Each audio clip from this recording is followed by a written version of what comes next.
Senhores, boa tarde. Eu quero dar continuidade aqui aos esclarecimentos, mas ao povo brasileiro. O que está acontecendo? Nós parlamentares somos assegurados pela Constituição Federal, pela nossa imunidade parlamentar no artigo 53. E nós temos o ex-líder da oposição tendo busca e apreensão na sua casa por uma foto adulterada.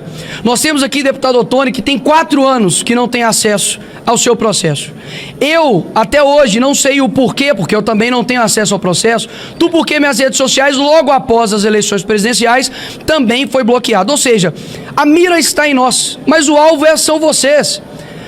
Você lembra quando antigamente as buscas e apreensões eram feitas pela Polícia Federal para poder ver malas de dinheiro da corrupção, para poder ver pessoas que desviavam dinheiro, né, da Petrobras, de estatais? Hoje não.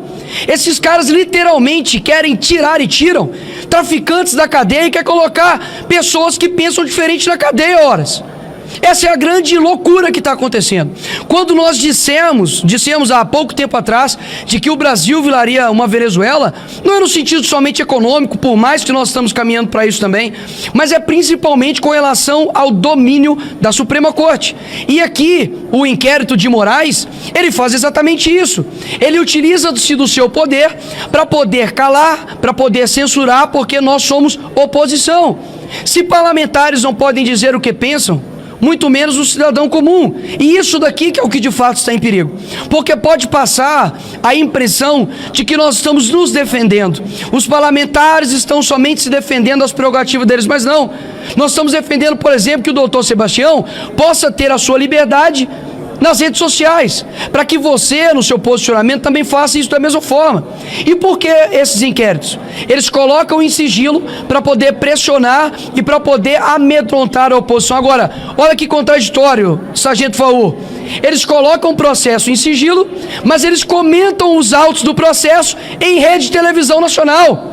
Essa é a grande incongruência. Para que colocar em sigilo, então? Abre-se os processos, para que todos, afinal de contas, os comentem.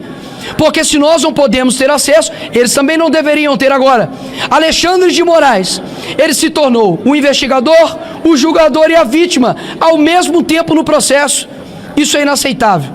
Então, por mais que existem outras pautas importantíssimas para serem discutidas aqui nessa casa, a prerrogativa dos deputados, que são os devidos representantes do povo, assim bem como os senadores, não pode ser deixado de lado. Afinal de contas, uma tirania começa dessa forma. E se você quer saber de fato quem controla os senhores, eu pergunto para vocês: Nicolás Maduro é o quê? Um ditador. Kim Jong-un é o quê?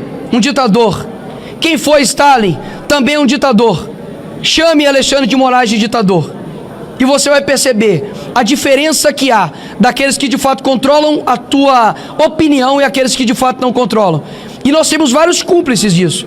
Nós temos, por exemplo, diversas mídias, diversas jornais que estão em conluio com tudo que está acontecendo.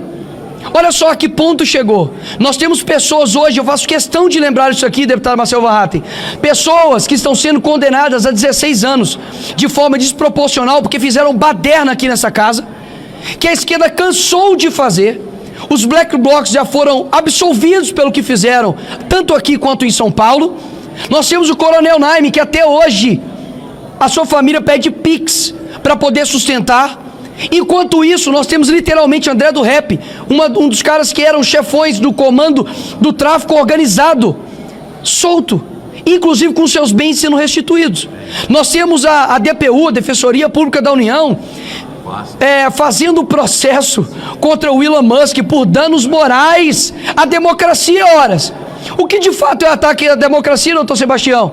É você falar contra o Lula, é você, por exemplo, dizer que ele é ladrão como eu e deputado Gilvan Federal disse, e nós estamos sendo investigados por isso.